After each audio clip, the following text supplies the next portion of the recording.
President Biden has done more damage to America than any president in modern history. In 14 short months, inflation's at a 40-year high. We have the worst crisis on our border in American history. Gasoline prices are up 70%. The disastrous withdrawal from Afghanistan, the mishandling of the COVID pandemic, and the list goes on. And I have to tell you, Brian, I'm very proud of the way that Republicans have been the loyal opposition. We have called out this administration over the last year and a half. We've called out their failings consistently. But I truly do believe that's only half of the equation of really not just winning back the Congress, but winning hearts and minds across America. I truly believe that it's imperative that conservatives put forward a compelling, positive vision built on our highest ideals, and that's why we unveiled the Freedom Agenda at our foundation earlier this week. I know you did. For those still in it right now, I know a lot of people think you're going to be running for president again. I get it. That's why when you lay something like that out, you'll have an announcement either way, I imagine, after the midterms. But Mitch McConnell's not going to put it out. Rick Scott wanted to put something out, Republican, but Mitch McConnell doesn't. I guess he feels, I'm just not going to do what those guys were doing is enough. You think that's a mistake?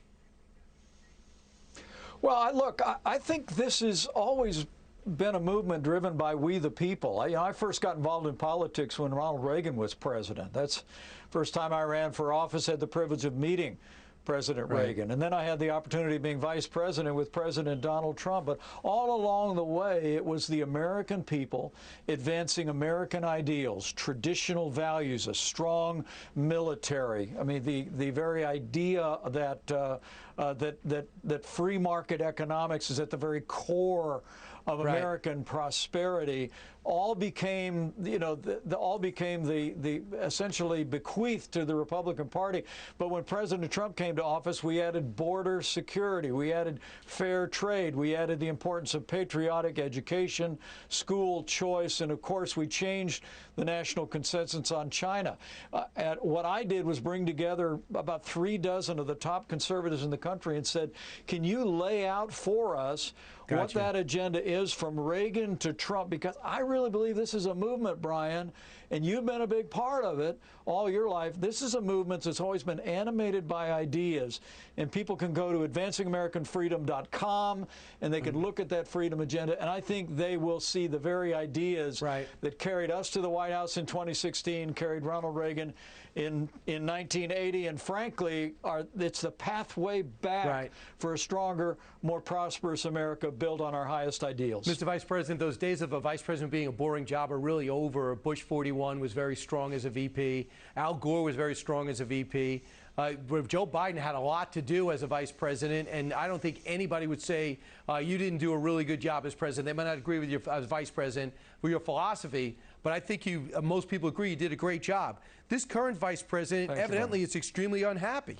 She says that she's been giving impossible portfolio of voting rights and the border. She says it's a can't-win situation. You actually giving control of probably getting aid in the middle of a pandemic, first one in 100 years. What do you think about the vice president's complaints?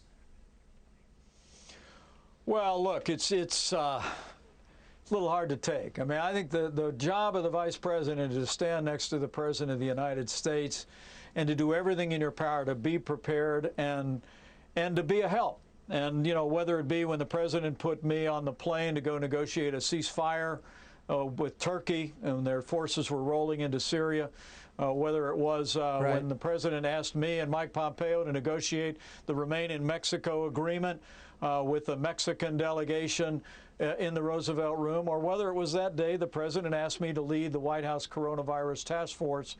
The fact is, you're there to help, you're there to support the president in every way to advance the agenda that you came to advance, and I was proud to do it during my tenure. That's true, but this current vice president wants to go to the root causes, doesn't want to go to the border, and now Title 42 is going to be going away at the end of May. What do you say to a current vice president that says it's an impossible job? We are in the midst of the worst border crisis in American history, Brian. I don't have to tell your viewers. They know that. But by announcing yesterday that they're going to rescind Title 42 that our administration implemented, allowing us to return people immediately across the border to Mexico, is going to it's going to make the worst border crisis in American history even worse. Gotcha. There are some estimates that 7,000 illegal immigrants are coming across the border every day now. It could be as many as 18,000. And look, but I got to tell you, this is, you talk about, I think Republicans and conservatives need to have a solid agenda. We just published one in the Freedom Agenda, but make no mistake about it, the radical left is in the saddle in the Democratic Party, and they are an open borders policy, and whether it be when they stopped building the wall, when they ended Remain in Mexico, this latest step of repealing Title 42, I think is all about advancing their open borders policy to the great detriment of the American people. All right, if you want an agenda, look at this Freedom Agenda. If you want an agenda, you're not going to get it from Mitch McConnell. He thinks not being them is going to be effective. Mr. Vice President, the casual you without a tie caught me by surprise, but I think it does you well. Thanks for joining me today. Thank you, Brian.